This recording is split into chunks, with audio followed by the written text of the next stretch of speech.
Todd, I think you have some special guests that will open our meeting today. Yes. I guess this is going to be the first iteration of this, but Dr. Pierce is encouraging groups of students in the school throughout the rest of this year when we get started to come to the board meeting so that they can have some exposure to how governance works in their school district, and they can participate in leading us in the Pledge of Allegiance. So he thought it'd be a great idea. I thought it was a great idea. So our first group of students, they're all 8th graders. They're with the Boy Scout Troop 121 here in Oakdale. Their assistant scoutmaster, Jack Stites, up there behind them. And with this, they're going to earn a few requirements for the Citizenship and Community Merit Badge, which is a very challenging merit badge to get. And you have to have it to become an Eagle Scout. And I'm actually looking at 4 very opportunistic Eagle Scouts out there right now. They're not quite there yet, but a couple more years, I can see all 4 of those guys reaching that pinnacle, and that's an incredible milestone. So they're working on that tonight, and so we have Grant Corbin, Jackson Stipe, William Sanders, and Davis Hickson representing our troop leadership. So why don't you all come down here and lead us all at the Pledge of Allegiance. Thank you. Y'all look sharp.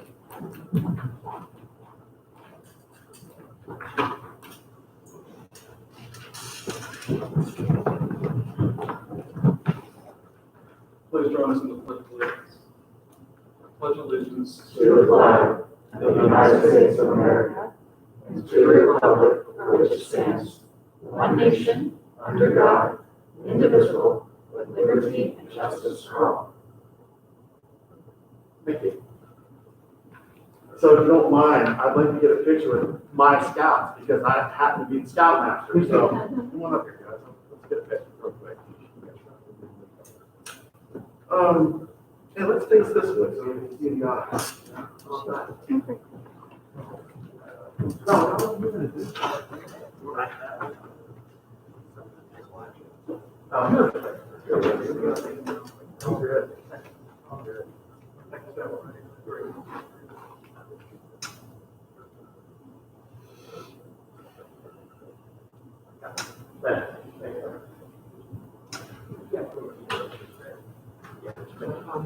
We've had him in such isolation, so we're ready to.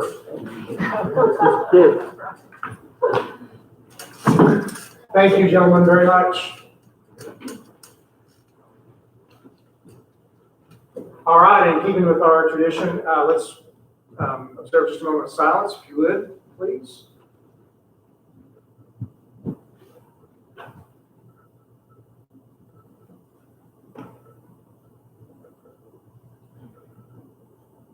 Thank you.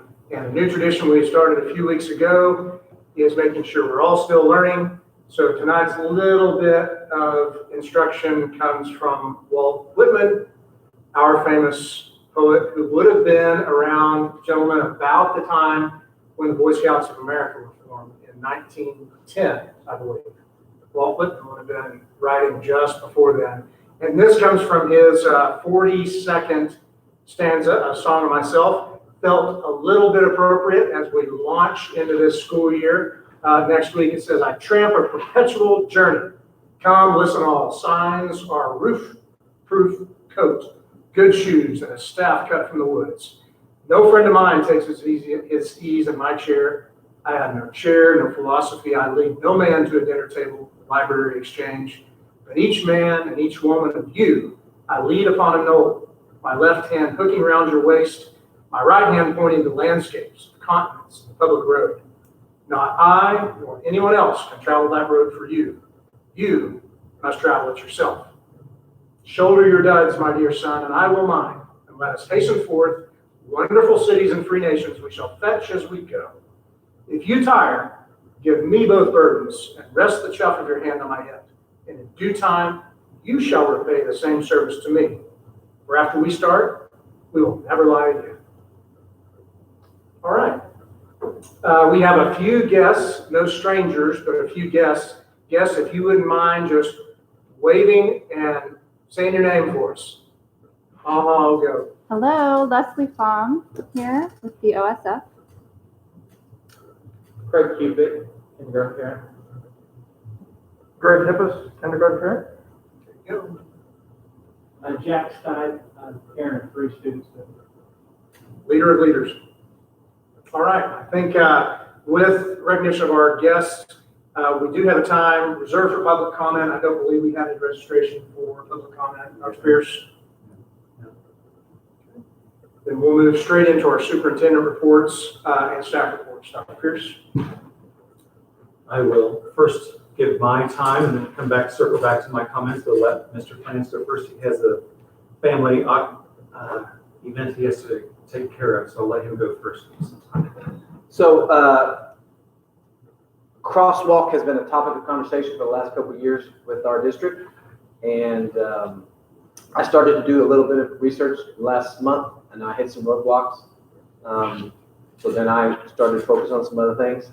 But Mr. Greg Hippus, with Action Safety, he got connected, and he has done a tremendous amount of work making contacts, getting information, relaying that to me, and I am going to let him give you that information for discussion about the possibilities. Should we not explore this as an option for a crosswalk across the street?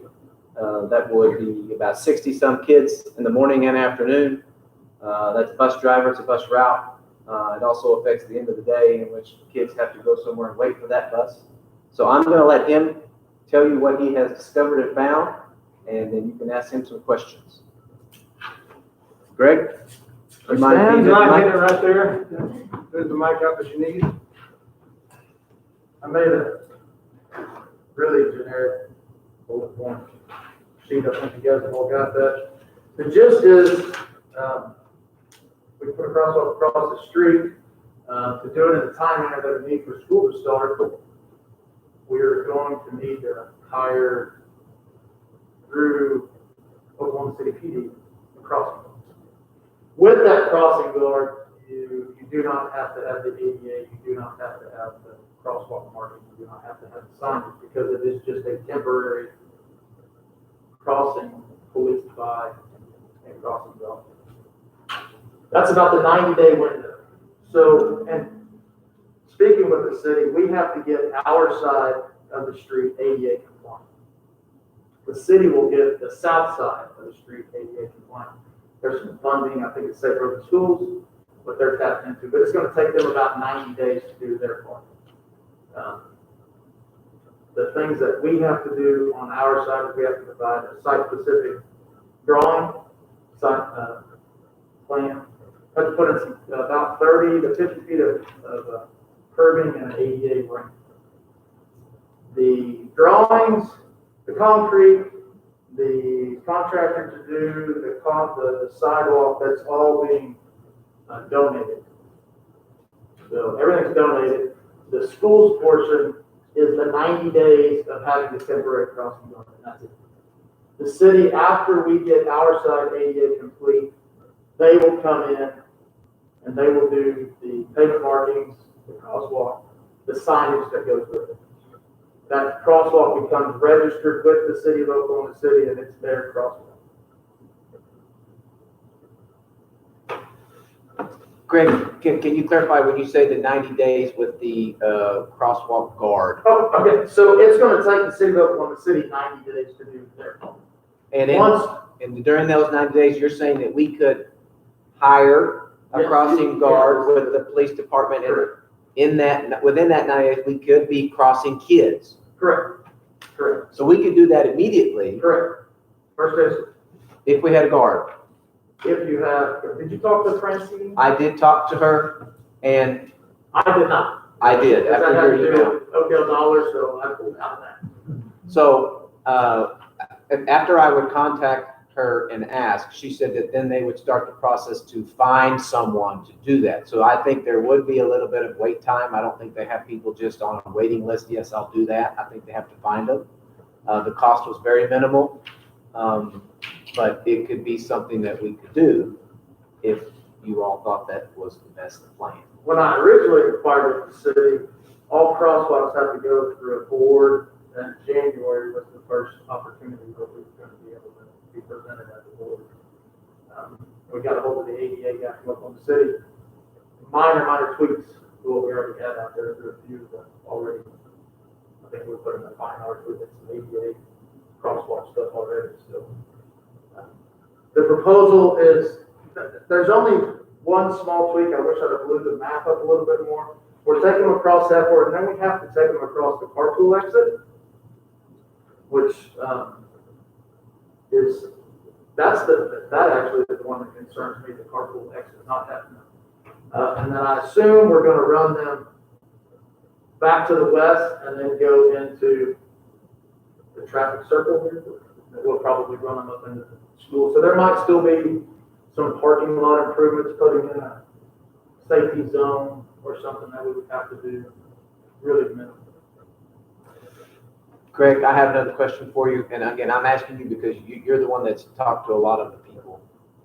Is it an option to not cross over the street in our carpool and continue to go straight north on the sidewalk that we built and have kids enter through the main gym entrance? Sure. Once we get them across Hefner, We can do whatever we want? That's up to our route. Okay. I originally had the crosswalk drawn kind of out of the diagonal so we could not have to go across two streets, and that wasn't ADA compliant. So that's the city's rendering of what the crosswalks would look like. That was my question as well, is if we could just route them even in front of the auditorium and around, if we, no, I guess the street wouldn't work that way. Well, if we have the option to go in any entrance, Yeah. that would be good. I didn't know that was. Yeah, once we get them across Hefner, they're out. Okay. So, And Mike, also on the cost of the crossing guard, I believe we only are responsible for half of that. yeah, that's a shared responsibility between Oklahoma City PD and the district. And it was, the total cost was $18 an hour. So our cost would be $9. Yeah, after that 90-day period, then, if we as fans and watchdogs wanted to go out, we sure could handle that. I did send Dr. Pierce a really extravagant crosswalk. This is my neighborhood with flashy lights, and I was immediately shut down because this is it. So I opted, the proposal that I sent the city had the blinky lights on the crosswalk sign of the city of Oklahoma City. They don't like, kind of like Edmond has, if you've gone to an Edmond school district where they've got the lights going. They don't allow that? They don't allow it. Odd, but they do not allow it. Well, that was going to, Greg, that was going to be my question. First, thanks for working on this, Chad.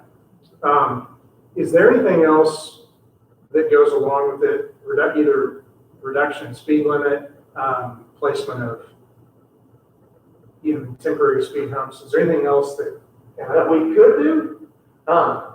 There's a plethora of things that we can do in the traffic world.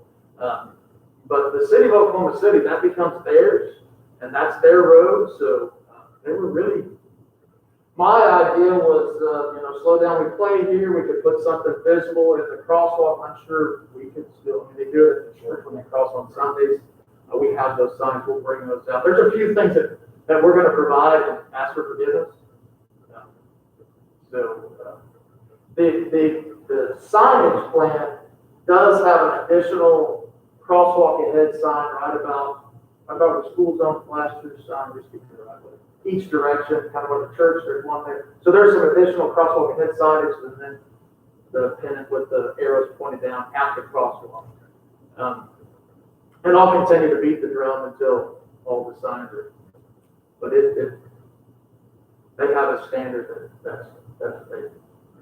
We also talked about the possibility of our school resource officer that we're contracting with, that maybe that could be one of their morning duties. That's initially, temporarily. They could be there with their car, maybe lights on, just to get people used to that idea. That could even be in the rotation if we had dads that were willing. Yeah.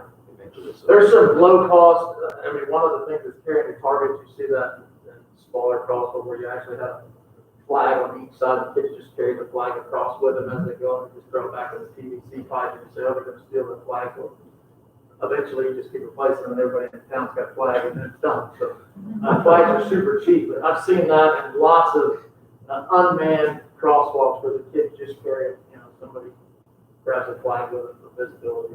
It'll be tricky. I know most people come out of that one, so that's good. They go into that one, so I think the traffic, it's just going across the drive. So, something I would like to discuss is, if you look at we're not breaking ground tomorrow, we're still drawing, but one of the things I was going to ask our engineer to draw is, instead of just a minimum ADA 5-foot crosswalk that turns, maybe, I'm going to point pictures, maybe even in this area, we could have kind of a gathering area.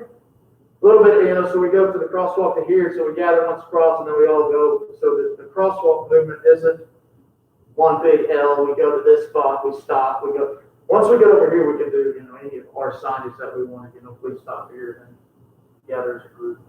We can do that. That would be my only suggestion.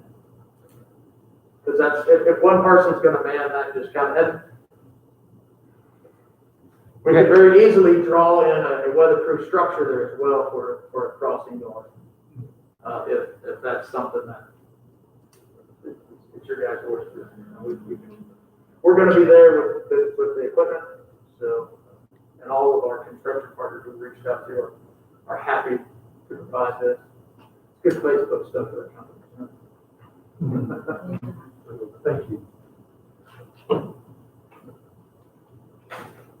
So that was just really part of Mike's report, some things he's been working on, want to bring you up to speed. There's nothing for us to vote on at this time.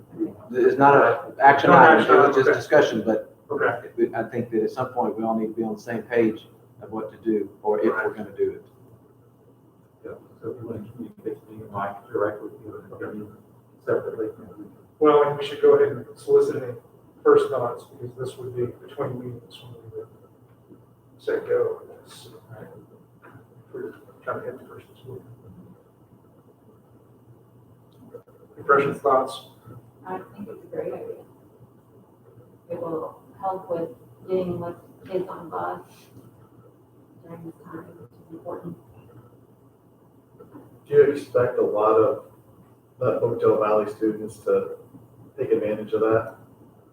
I expect some, because I know that I've had several email me and call me and text me over the last several years wanting to just have their kid walk to school. How many? I don't know. I haven't surveyed or asked an official form. I think if the weather's nice, it should be, I would expect probably several. I think it's a nice community crosswalk. There's lots of people that use the tracks on the weekend to walk. Tennis courts. There's another one. That's one of her routes.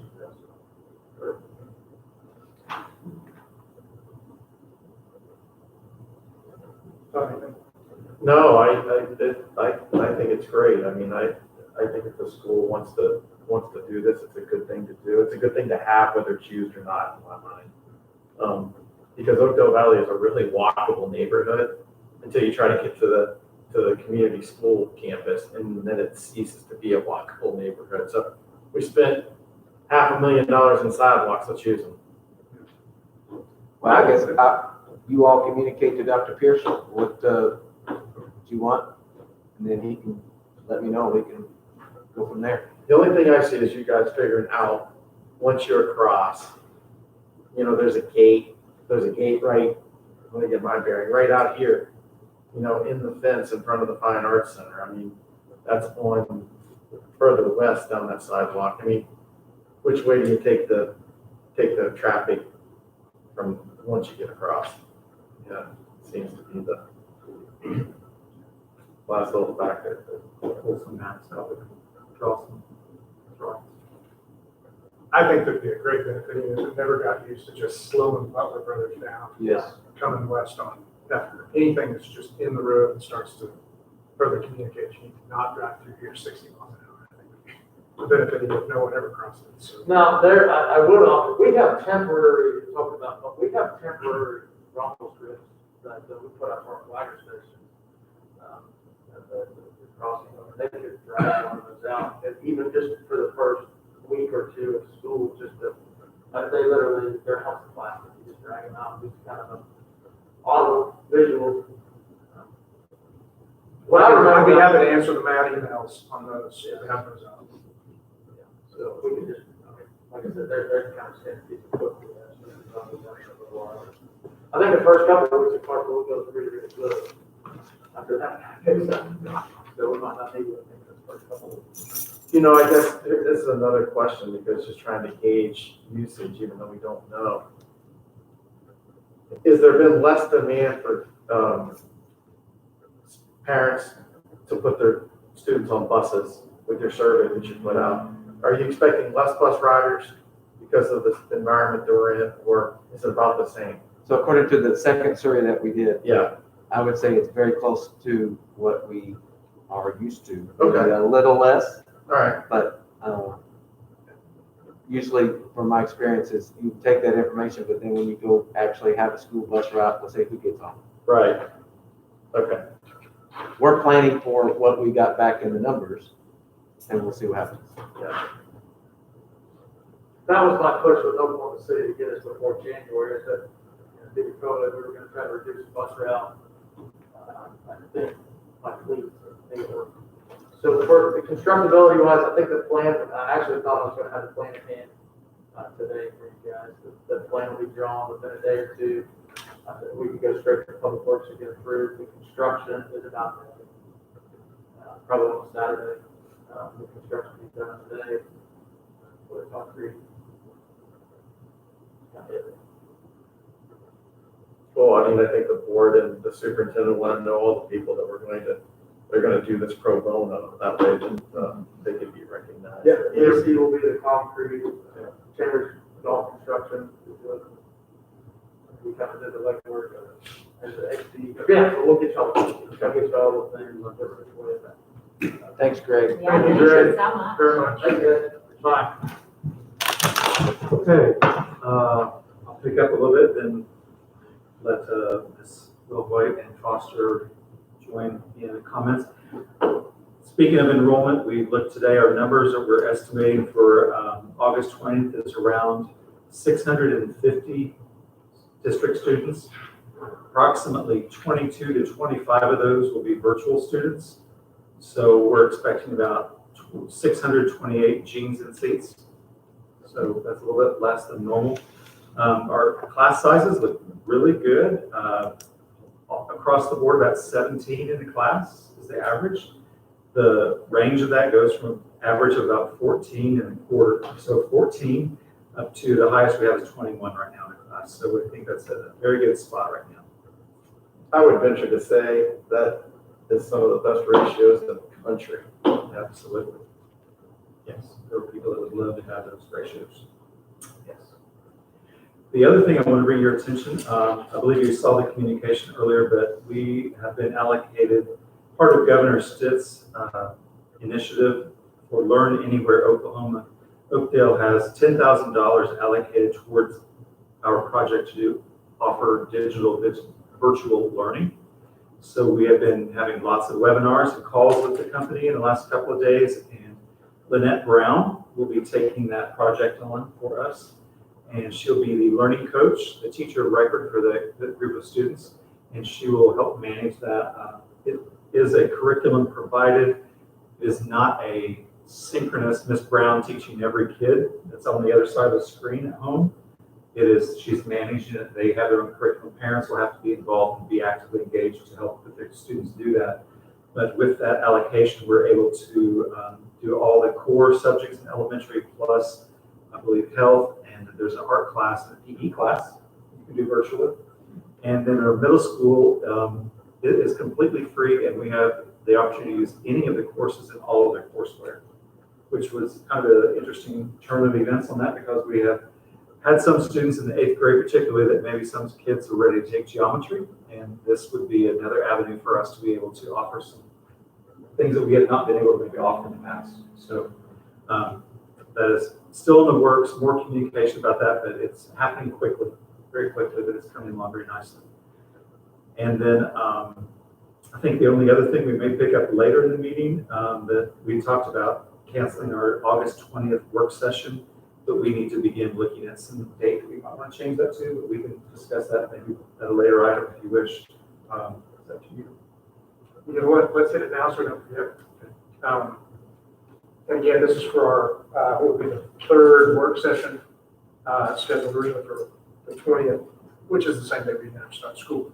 So, That was scheduled 4 or 5 months ago. Yeah. Right. No, Right. Yeah. the previous not first day of school. Okay, so let's correct calendars.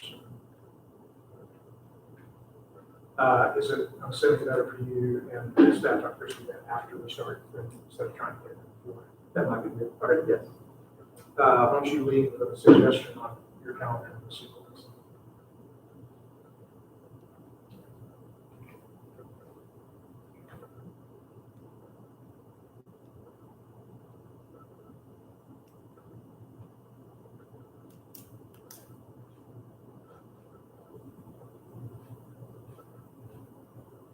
Any blackout dates for board members, blackout dates? I don't think so. I don't think so. Say August.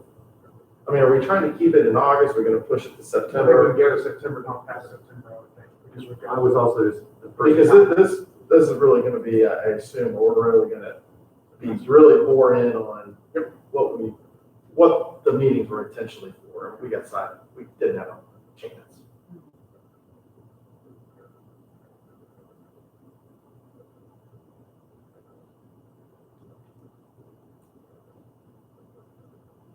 I believe the September 8th is our next regular meeting. So we could do that right before that. That Thursday before. September 3rd? 10 o'clock? Yes, that works for me.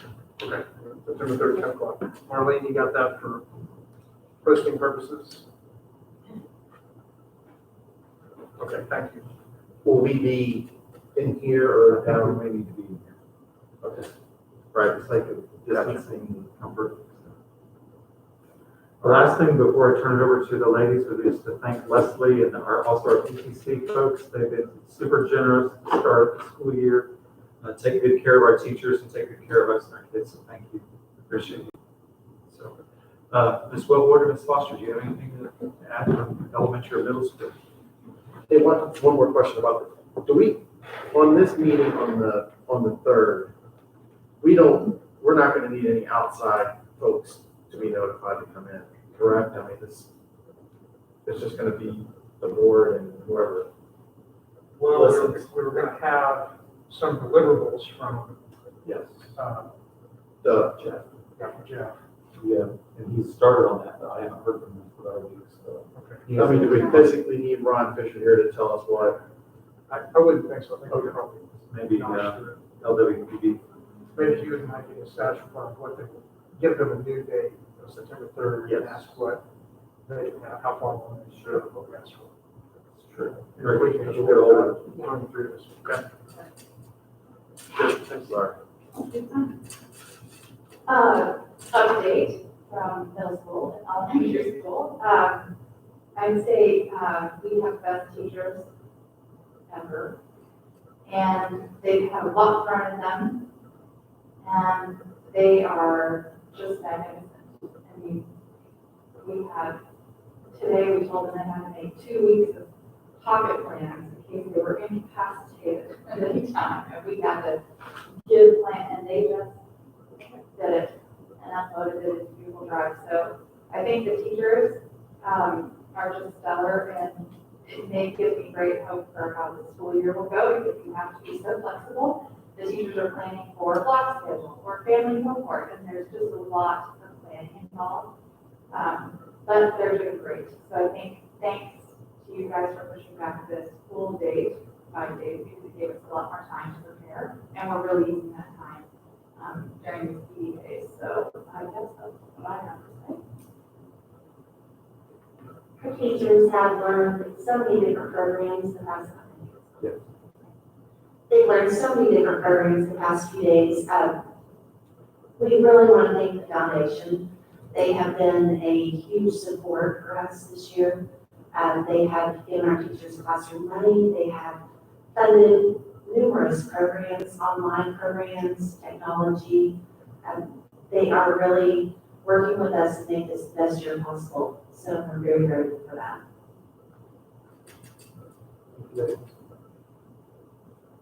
Have you guys had a lot of questions about next week, the start of school? From parents? From parents? Have you had a lot of questions?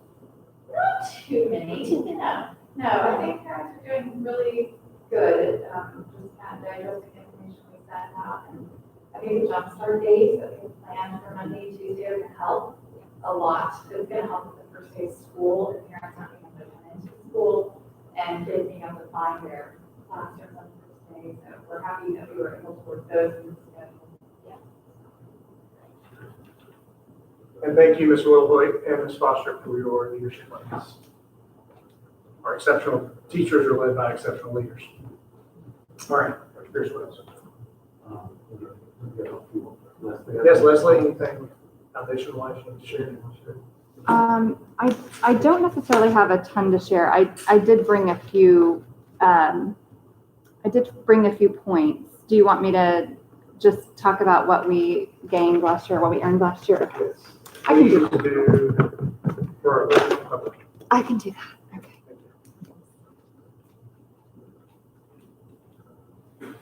Okay, so just a few points. We had a great fundraising effort last year, which we were all really proud of.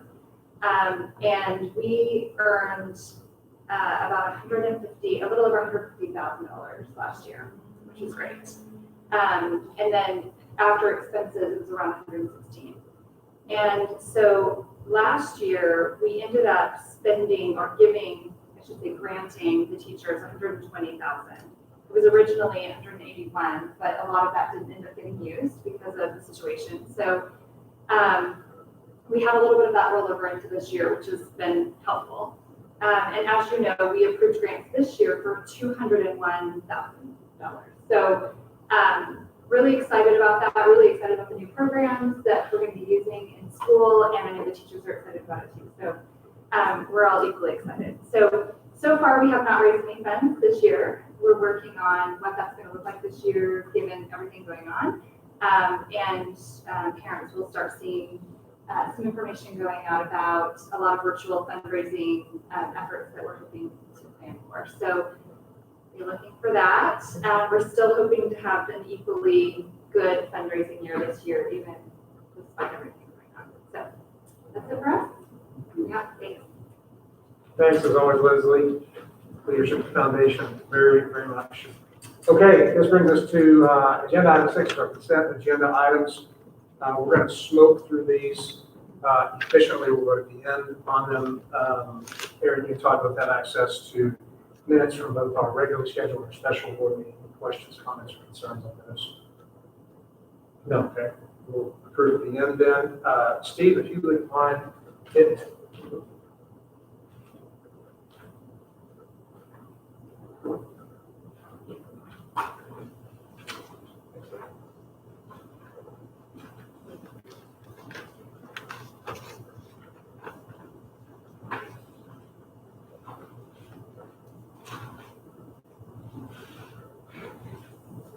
Okay, I'll go through this pretty quickly. On page 2, our cash balances, we ended the month in the general fund with $1,127,000. $127 that compares to $1.152 million last year and $968,000 in 2018. We have $31,000 in the building fund, compared to $4,000 in the negative amount prior. So $431,000 bond funds and a little over $1 million in the sinking fund for a total of $2,639,537. On page 3, it's really assets and liabilities, but I'll point out the investment for the bottom, $743. Page 4, comparison of general fund expenditures, payroll related versus non-payroll related. And we knew this was going to be a little bit unfavorable, but we have for the month $127,000 in expenses. 80 of that was payroll, 47,000 non-payroll, and both of those are higher than last year, but more consistent with the prior year, which we said that last year was a little bit of a low. So The next thing is the working budget. And it is a draft at this point. Marlene's working on payroll right now. And as soon as we have that number, we'll update that top line. It's just a best guess for me right now. The bottom part is a combination of what we did last year versus both the purchase orders that we have already for this year. So project a little over 5 million in payroll expenses and a little over 660,000 a month. That's what we have on. If that plays out true and our revenue is consistent with last year and doesn't increase, then our carryover is about the same. Any questions on any of that? The very last page is the bond page, and I apologize if it's printed in color before. We have 4 payments. One we just made is July 1st, at the very top.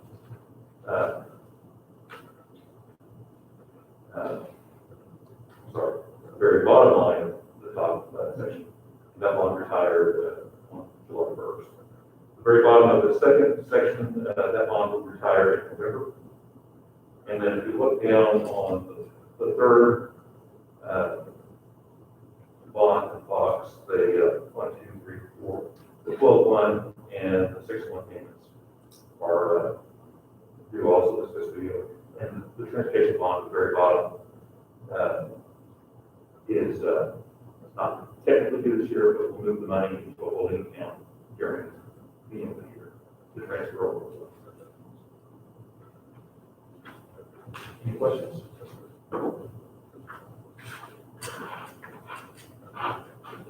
No. Okay. Great, Steve. Thank you.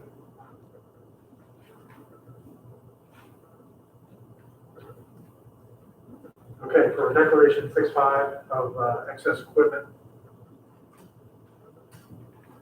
Here's That is just the continuing cleaning out some of the facilities and declaring them surplus so that we can work with great claims to sell them off. And this is an update because we authorized them to have that last time.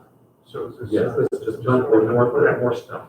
All right, and then will you cover off then item 6.6, which are transfers, friends and then split? Yes, 6.6 listed some transfers. Those are, I think, others. Yes, I do.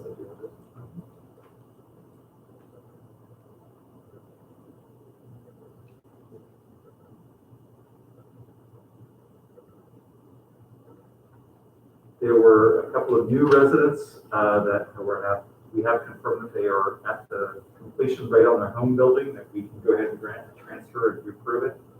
A couple of those students are employees' children that have not attended previously, and then there's one that is an 8th grader, and by policy that they can remain this school year. So there's no out-of-district transfers other than what's already permitted. All right. All right, board, so you have items 6.1 to 6.6 that are taken up as consent agenda items. Do you have any questions, comments, concerns on these? I move to approve the consent agenda. A motion? Second. And a second, all those in favor? Aye. Aye. Motion carries unanimously. All right, agenda item 7, business and action items. Dr. Pearson. This is an annual requirement for school districts to file with the State Department of Education that we are either a days school district or an hours school district. And so the attachment to that you can see is the calculation revising based on our change of start date, that we have the adequate number of actual instructional days, and we do meet the 1080 and exceed that requirement for this coming school year. But this will have to be signed off on by you and I and submitted to the State Department. Okay. I move to approve moving and declaring Oakdale schools as an hours district for state accreditation. Have a motion and a second, all those in favor? Aye. Aye, carries unanimously. 7.2, membership in Yes, this is a recommendation to join the Oklahoma Public School Resource Center in the amount of $2,500. This is the organization that supports rural schools, charter schools, and other public schools around the state. They particularly are supportive of those smaller districts that don't have a deep bench. They have assistance with finance questions. They have a legal person. They have a communications person. They also offer board member training as part of this service, and all of the 17 required professional development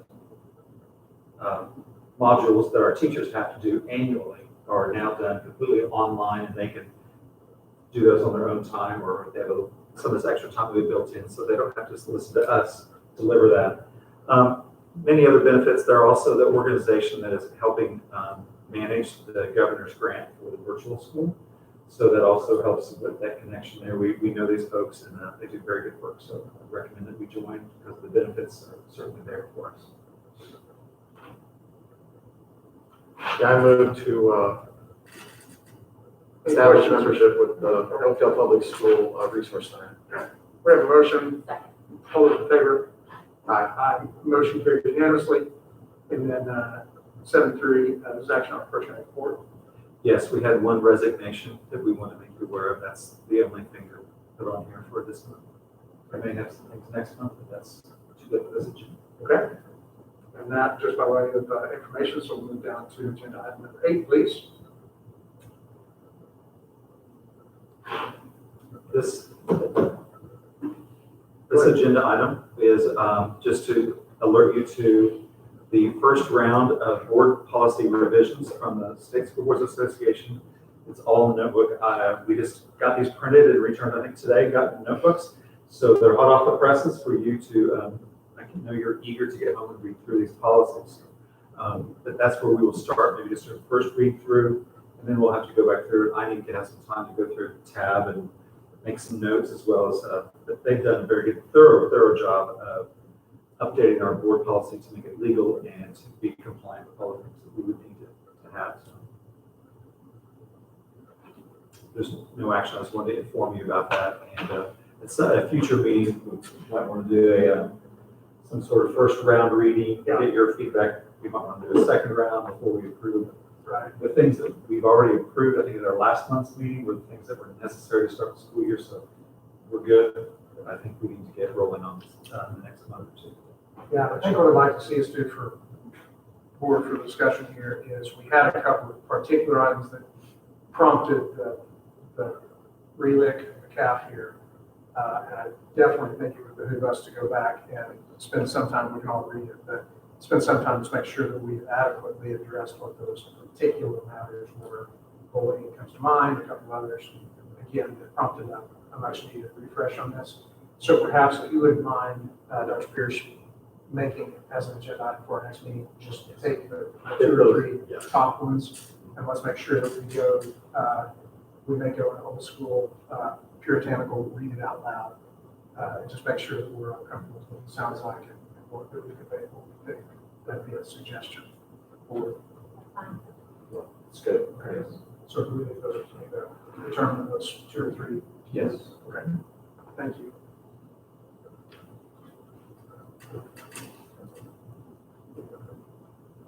The next item was just information discussion item. Should you wish to follow up on anything from the previous work session, there's nothing for me to add other than that we have reached out to Jeff Wagoner, and he has had the green light to prepare some things for us about the next round of things that we know we're required to do. But I don't have any other updates unless you all do or have anything you want to. Did we find out our ad valorem evaluation through on? Yeah, because that was going to be the last week, right? That we. I just wanted to fix it. Did you hear about that? So that would be a key data point prior to the 3rd. So if we can make sure that just that we ask them to sure we have that number, because that's going to be a driver. Yes. I mean, I really think the 3rd of September is going to be it's going to be more of a brainstorming sort of with the calendar in front of you, trying to, with the valuation number, knowing what kind of money you have to allocate, and just finding that right puzzle piece to go hit all 3 of those pipes. Okay, so that's September 3rd. We have a couple of deliverables for that. We'll have ready. Okay. And with that, I think that brings us to an end, unless board, do you have any other things we need to mention within the context of the agenda? I moved to adjourn. All in favor of adjournment? Aye. Aye. Thank you.